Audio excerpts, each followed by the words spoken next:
Boka virüs diye yeni bir virüs var dünyanın gündeminde.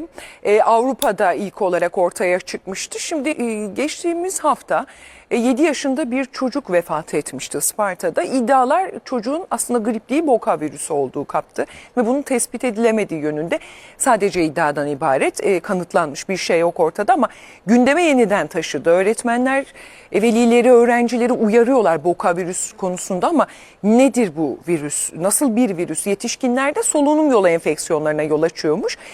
Çeşitli virüsler arasında yer alıyormuş ama çocuklarda özellikle tehlikeli deniyor Boka virüs için. Özellikle üst ve alt solunum yollarında tutunuyormuş bu virüsler. Çocuklarda sık görülüyormuş fakat genellikle işte hafif belirtilerle seyrediyormuş.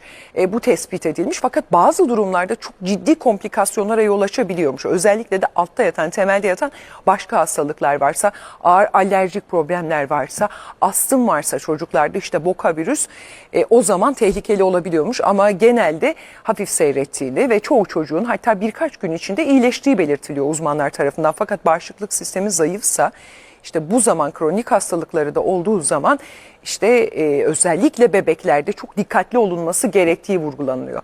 En sık rastlanan semptomları ise ateş, öksürük, burun akıntısı, işte boğaz ağrısı, hapşırma, hafif nefes darlığı gibi belirtiler. Bazı çocuklarda kusma ve ishal de beraberinde olabiliyormuş ama iştahsızlık en belirgin özelliklerden biriymiş ki bu yani genelde zaten grip olan ya da bazı enfeksiyon hastalıklarıyla mücadele eden çocukların yaşadıkları semptomlar. Aman dikkat edelim. Her semptom bir hastalığı işaret etmiyor. Ne yazık ki günümüzde çok fazla virüs var. Bulaş sayısı çok fazla artmış durumda. Keza okulda çocuklar işte birbirlerinin kalemlerini, defterlerini, yiyeceklerini artık böyle ağzı yüzü birbirine geçmiş şekilde oynuyorlar birlikte. Çok çabuk bulaşlara da sebep olabiliyor ama farklı virüsler de var. Uzmanlar uyarıyorlar aman hafif semptomlar var.